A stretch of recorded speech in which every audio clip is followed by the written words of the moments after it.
મફતનો જોઈને ક્યારેય ખાધો ન હોય એમ આ બધાએ બાકાજીકી બોલાવી દીધી.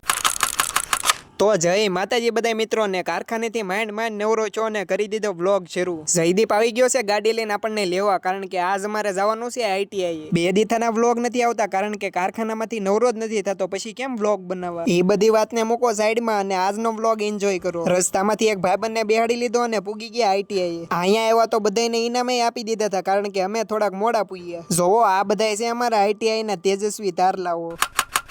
બધો કાર્યક્રમ પૂરો થયો એટલે આવી ગયા સમોસા, અને આ ભાઈબંધ તો સ્પેશિયલ નાસ્તા વાટે જ બેઠો હતો કારણ કે એને ખબર છે કે આપણો તો કઈ નંબર આવવાનો છે નહીં. આવી ગયા સમોસા ને એમાંય આને ઓછા પડતા હતા. આપણી સમોસાની ડીશ આવી ગઈ એટલે હાલો હવે સમોસા ખાઈ લઈએ. નાસ્તો કરીને રિઝલ્ટ લઈને નીકળી ગયા પાછા ઘર તરફ. રસ્તામાં આ પાર્સલ ને ઉતારીને આવી ગયા ઘરે. ઘરે આવીને જમીન કારવીને થઈ ગયો છું રેડી, અને હવે જવાનું છે પાછું કારખાને, કારણ કે દિવાળી મહિનો હાલે છે એટલે રજા તો પડાહે નહીં. કારખાને આવીને એવો લેવા મળ્યો ને કે એમ લાગતું તો કે હાંજ પડે હોય તળિયા મારી દેવા. પણ એવું ખાલી વિચારવાનું જ હોય, ખબર જ છે દરરોજ બનતા હોય એટલા જ બને. કારખાનેથી થાયકો પાયકો આવી ગયો ઘરે, જમીન કારવીને પડી ગયો સીધો પથારીમાં, કારણ કે આખો દિવસનો થાકે એવો લાગ્યો છે અને કાલ પાછું વહેલા કામે જવાનું છે. તો હાલો બધા મિત્રોને ગુડ નાઇટ, અને આજનો વ્લોગ અહીંયા સુધી જ રાખવી. વ્લોગ કેવો લાગ્યો એ કોમેન્ટ કરવાનું ન ભૂલતા.